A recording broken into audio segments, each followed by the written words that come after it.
జగిత్యాల జిల్లా కొరుట్ల పట్టణంలో కేంద్ర ప్రభుత్వం మోడీ సర్కార్ పేదలకు ఉచిత సన్నబియ్యం పథకం అమలు సందర్భంగా అయ్యప్పగుట్ట 5వ వార్డులో రేషన్ షాపు వద్ద మరియు కోరుట్ల పట్టణంలో పలు రేషన్ షాపులలో లబ్ధిదారులతో కలిసి ప్రధాని మోడీ చిత్రపటానికి పాలాభిషేకం చేసి ధన్యవాదాలు తెలిపి సంబరాలు చేసుకున్నారు. ఈ కార్యక్రమంలో భారతీయ జనతా పార్టీ కొరుట్ల పట్టణ అధ్యక్షులు బింగి వెంకటేష్, ఎస్సీ మోర్చా రాష్ట్ర కార్యవర్గ సభ్యుడు సూరుపాక రమేష్ మాట్లాడారు. ఈ కార్యక్రమంలో జిల్లా నాయకులు సుధావేణి మహేష్, ప్రధాన కార్యదర్శి ఇచ్యాల నవీన్, బీజేవైఎం రాష్ట్ర కార్యవర్గ సభ్యుడు సాడిగే మహేష్, ఎర్ర రాజేందర్, తైదల ప్రశాంత్, వాసం లోకేష్, గుండేటి శివ, గోదా శ్రీకాంత్, సంకు రమేష్ మరియు బీజేపీ నాయకులు, కార్యకర్తలు, పట్టణ ప్రజలు, రేషన్ లబ్ధిదారులు తదితరులు పాల్గొన్నారు.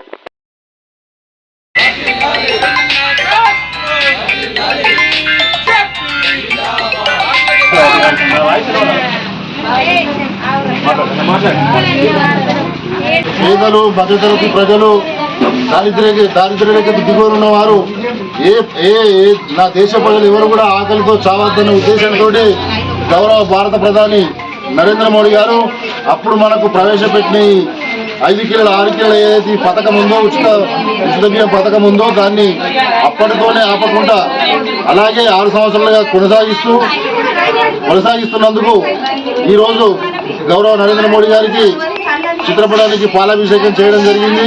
అలాగే ముఖ్య విషయం ఏందనగా ఇప్పుడు మళ్ళా అదే రైతులు ఇప్పుడు సన్న బియ్యం రూపంలో ఇస్తున్నందుకు ప్రత్యేక ధన్యవాదాలు తెలియజేస్తూ భారతీయ జనతా పార్టీ కొరుట్ల పట్టణ శాఖ తరఫున మోడీ గారికి పాలాభిషేకం చేయడం జరిగింది.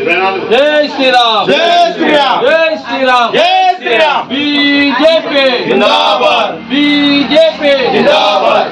అభినందన నాయకత్వం బీజేపీ కానీ ఇంకా చాలా రకాలుగా దీపం పథకం కానీ అన్ని తీసుకొచ్చి పేద ప్రజలకు అందుబాటులోకి తీసుకొచ్చింది.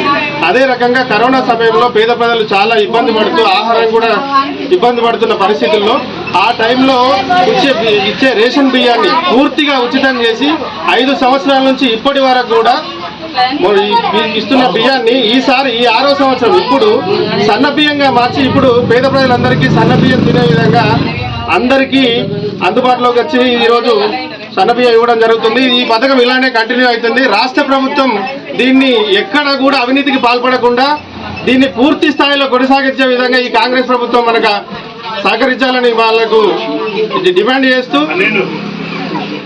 రాబోయే రోజులు మొత్తం కూడా పేద ప్రజలందరూ కూడా కడుపు నిండా ఈ సన్నబియ్యం తినే విధంగా మనకు రాష్ట్ర ప్రభుత్వం సహకరించాలని కోరుకుంటున్నాను.